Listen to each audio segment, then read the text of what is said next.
Alright, what's up, guys? This is Burning Daylight, and I'm Gavin. I'm Tyler. And we're here to talk to y'all about our Arkansas trip that's upcoming next weekend.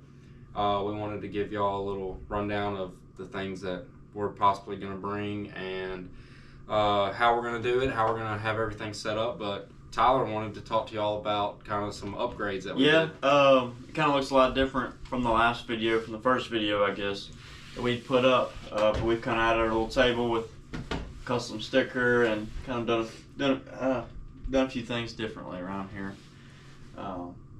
But yeah, stay tuned. There'll always be a lot more changes going on throughout this series, I guess. Yeah, no doubt.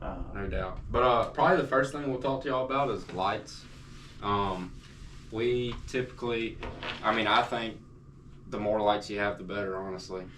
Yeah, I would say it's, what kind of quality lights that you have. Yeah. Is it worth definitely. spending your money on? So that's kind of I'd rather have one light that I can rely on than a bunch of $1 or $2 lights that are only going to last a couple weeks. And I'm a big fan of hands-free lights. I like the headlights. Yeah, that's probably my favorite thing. I would say that's how I am too. At least if I'm doing something up close with my hands or putting up camp or cooking something like that, yes, the headlamp's the way to go. But if I'm walking through the woods, I don't know, trying to set up Set up a stand. set up a stand or something in the woods, I might want something that can go a little further. Yeah, I always find myself with like a little flashlight or something. I end up putting it in my mouth, and I'm like, it's just all in the way. But we have a lantern. I don't know much about. This is the Lighthouse 600 by Goal Zero. It's a pretty good lantern, I guess, for what I like to do.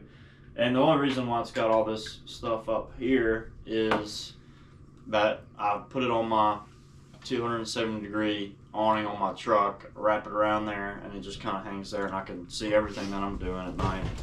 It's got 360-degree view of light on one mode, and the other mode is it's just only on one side. But I haven't tested it out. I haven't tested it out enough to know how long this battery will last on full power. Every time I've used it, I haven't ran out of power. So, and I would say I'm running it 2 or 3 hours a night for 2 or 3 nights at a time. And but yeah, and it has a USB port so you can charge your phone, and it charges also by USB port, and it has a built-in charging cable. And if for some reason you had to, you could also crank charge it. I don't know how efficient it is, but it's there if you need it, I guess. So to kind of explain to y'all kind of our setup that we're going for. So we are taking four other people with us. And they maybe not as outdoorsy, So we're not doing the trucks, sleeping in the trucks this time. We're doing a big tent. We'll have air mattresses. About a 12-person tent. We'll have probably a big Mr. Buddy heater, just to be keep safe. Everybody warm. Yeah, because it does get cold at night, and that's it'll at this time of year where we're going, it'll be about 50 degrees at night. Yeah. So if you're not used to sleeping and stuff or in weather like that, people are gonna wanna. And I would definitely have.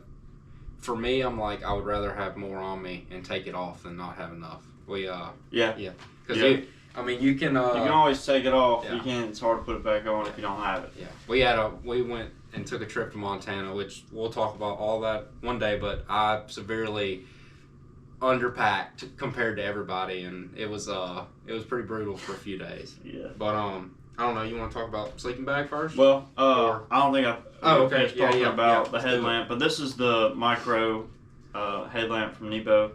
It's rechargeable, USB-C or USB Mini. Is that right? Yeah, should be. Yeah, and it's got a couple different modes on there. If you're walking through the woods at night, green or red. But I would say the battery on this only lasts for 2-hour-long mornings. I mean, the battery on this is not very great, but it does what it needs to.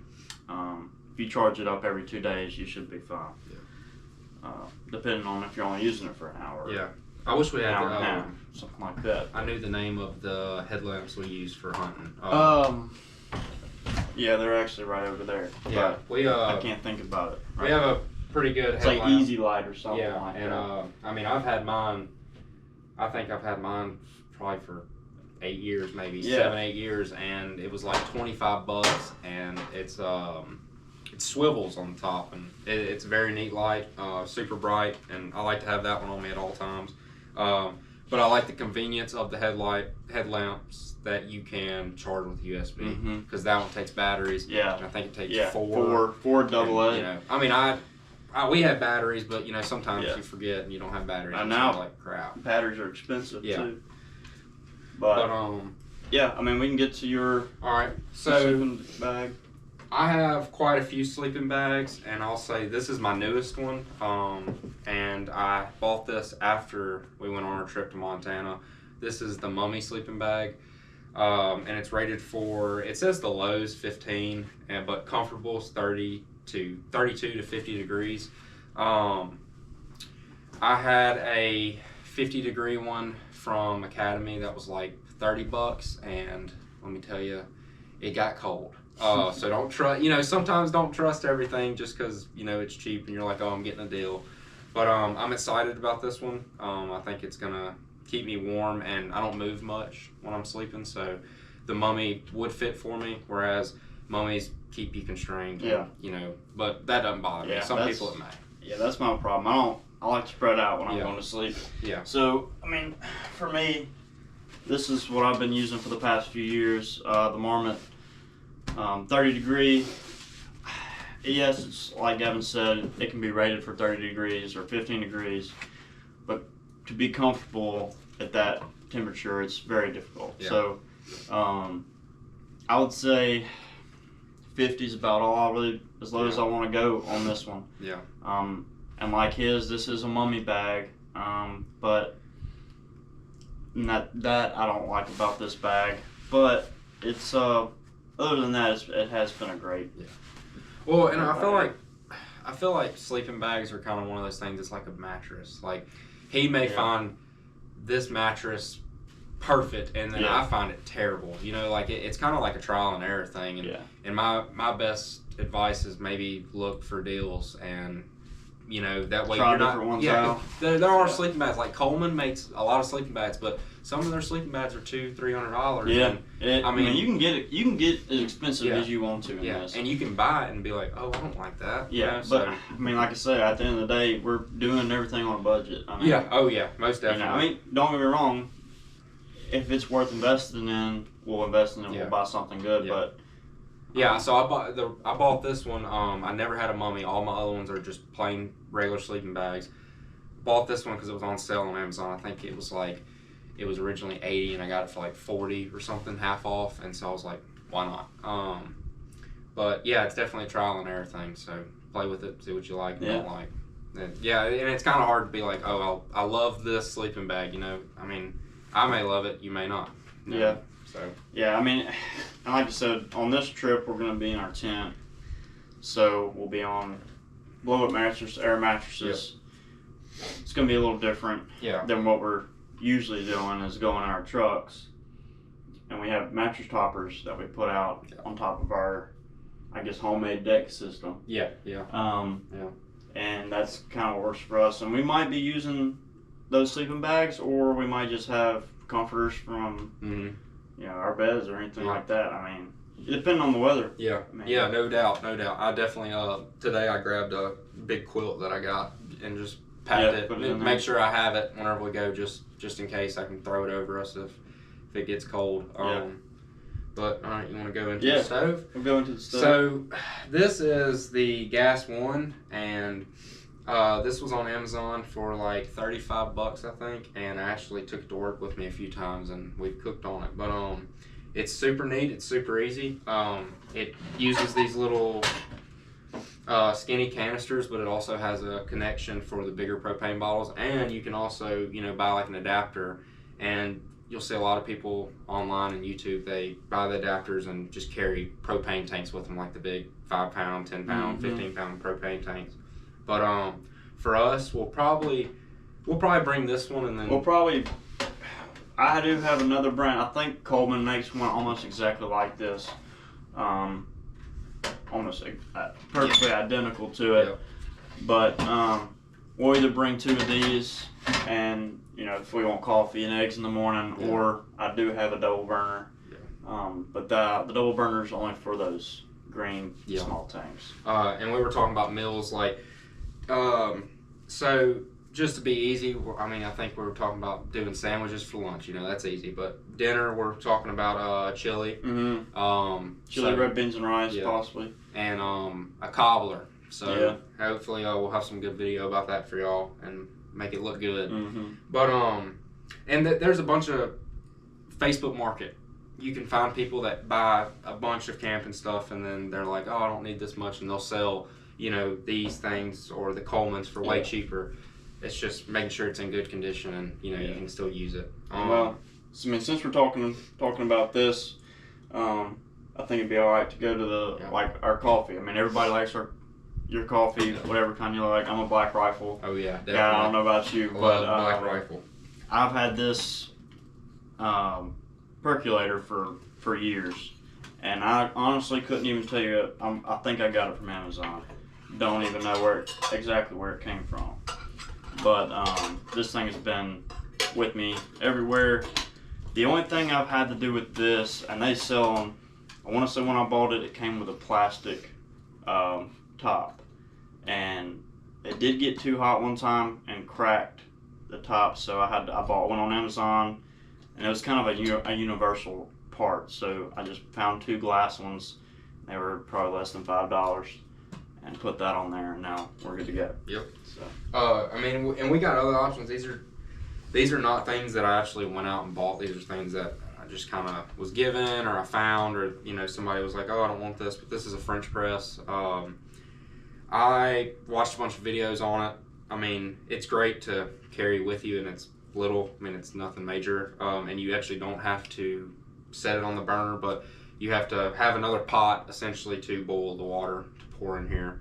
But and then a pour over is super easy. I've actually played with this one at the house before, and you can have whatever cup you want. You just set this on top of the cup, and you have a filter in your grounds. Again, you're gonna have boiling water in some kind of other pot or pan, and you pour it on here slowly, and it'll drip into your cup. Now, I say the bad thing about it is if you might not just had this for 6 of us. You wouldn't want that. It's gonna be a while for coffee. 2 people might be, might be something to look into. Just little things, just play around with it. And this is, these are super cheap. The French presses, they can, like Stanley makes a really cool I think French Yeti press. makes one now. Yeah, but you don't have to have those, so.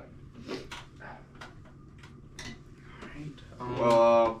I guess, so we're going to Heber Springs. Yes, to camp and to hike, but we're mainly going there to fly fish. Yes. And we kind of wanted to get into, not too deep into what in our fly fishing gear, but just kind of scratch the surface a little bit. So Tyler I'm the apprentice, and he's the wizard when it comes to fly fishing. So when we planned our trip to Montana, I had no idea about fly fishing. And Tyler and he helped me find this, and it was a simple little rig from Wild Water, and it came with everything I need. It came with the reel, it came with the rod, and it came with a little tackle box, and I think it had a few flies in it that was already there, but TK helped me, and we got some better ones. But it came with everything you needed, and I think I paid, I think it was less than $100. I think they're around 100. But beginner, this is, for me, it's great. It's definitely great to learn. And I know like Bass Pro has some beginner stuff for like $50-$60. Bass Pro, Max Catch. There's a lot of good starter rods out there to buy, and it's just something to get into it. It's nothing that, you know, if you end up liking or wanting to get into fly fishing a little more, then yes, you know, look into some better rigs. But I guess I'll go into some of the other smaller upgrades, not, you know, pretty affordable things that I've upgraded from, I guess, from the Wild Water. This is the Cheeky Launch 350. It's pretty inexpensive. I mean, both of these reels are going to be under $200. But haven't had much time on the water with this reel, but this one goes with my Moonshine rods drifter. This is rated for a 5 and 6 weight rod. This is a 5 weight drifter rod. The first rod I got from Moonshine, I got it for fishing in saltwater, and after doing that a while, tested some different lines out. This is just the Rio trout line that usually it's pretty standard line. It's a very inexpensive line, but on the Moonshine rod, it gives you a little more bend, a little more oomph to get out there, I guess. The best way I can explain it. But even this rod, I mean, this rod's under $200. You can buy everything, this reel and the Rio line. You can get away with this whole for under $400. And these are really, I mean, these are good rods and reels to start out with. And then we have the Sage. It's one of my favorite fly fishing gear companies out there, but this is the Spectrum C. This is a 3 and 4 weight reel, so this would not go on my 5 weight rod. I have a Redington butter stick that I like to put this on, which is a glass rod, and I only like to fish dry flies with that rod. I guess I would hate to get a nymph or just a bead to hit that glass rod and crack it. But yeah, so and both reels also have a drag system, adjustable drag system with it. So, but yeah, that's just a little bit scratching the surface into that. So I can I'll get a little deeper into it. But that's basically it. It's a lot to learn, and when I kind of view it like how bow hunting started, is it's like an art almost. It is. I mean, you got to like really put the time in and the patience and the practice, because it can be a lot. Like, especially like when I'm talking with TK about it, it can be a lot for the mind to process, because you're like, wow, that's so many different things. But when you look at it, it's really neat. I mean, everything has its own purpose, and if you're doing it right, I mean, it takes time to learn anything. So it's not difficult to get into, but if you're interested in it, I mean, nothing's difficult if you're interested. And there's videos out there about it all, so just watching it and finding. That's basically how I learned. I mean, I didn't have anybody to really teach me how to fly fish. Nobody in my family really fly fished before until we took our first trip up there. So, like I say, everything I've learned off YouTube or from the locals up there.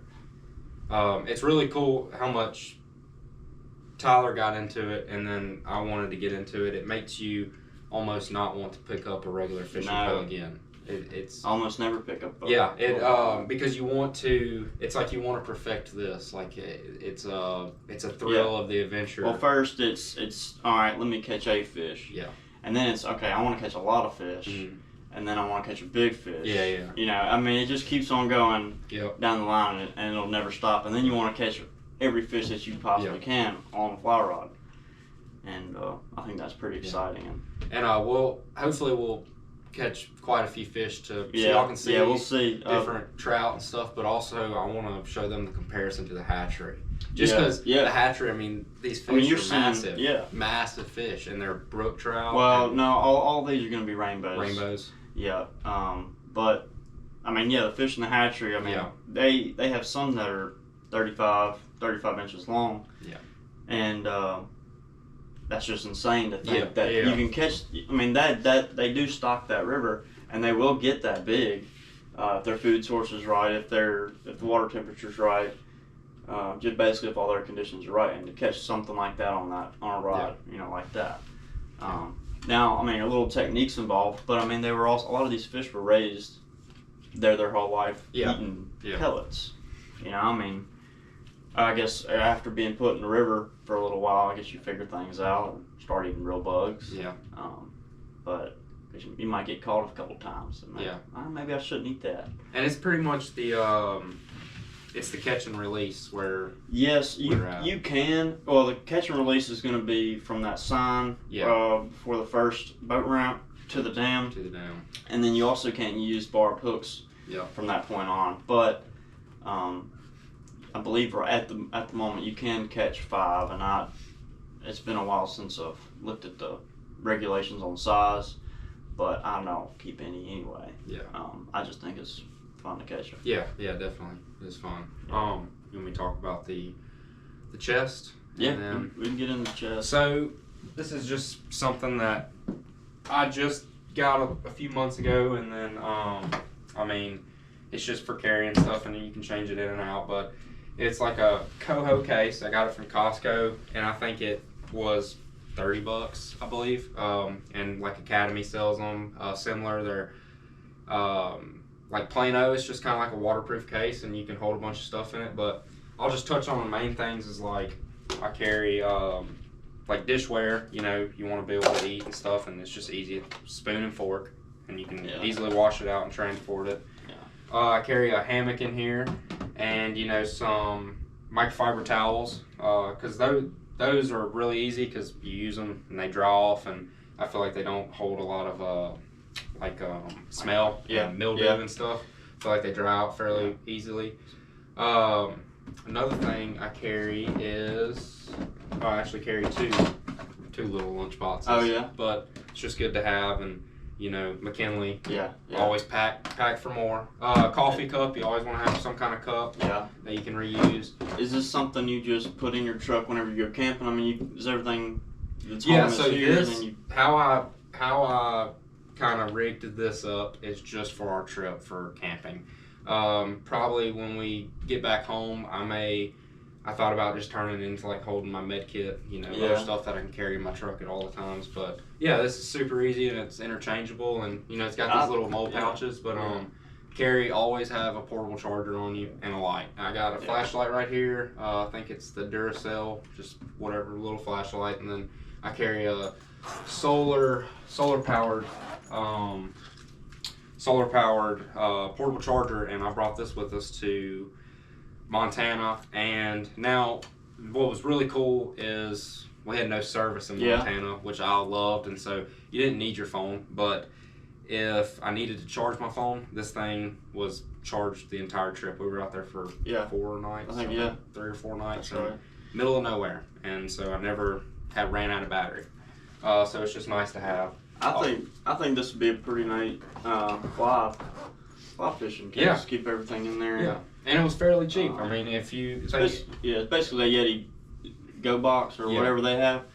But yeah, I mean, because I have the Magellan one. I don't. Yeah. But this I like this size. The Magellan stands a little taller. Has a little more. It'll lean a little more than this one will. And I carry a Nalgene bottle. This is from Vortex. I bought, but Nalgene bottles are cheap. They're everywhere. The only reason I ordered this one is because I like the skinny top. The big top with the Nalgene, I feel like you just get it everywhere. Get it everywhere. But this one keeps everything in there, and it's easy to pack. But that's kind of our setups for this trip. I hope that y'all enjoyed it, and if y'all have any questions, we'd be more than happy to answer them. But other than that, that's it. Yeah, thank you. Thanks for watching. Please like and subscribe. Yeah, thank y'all. See ya. Bye.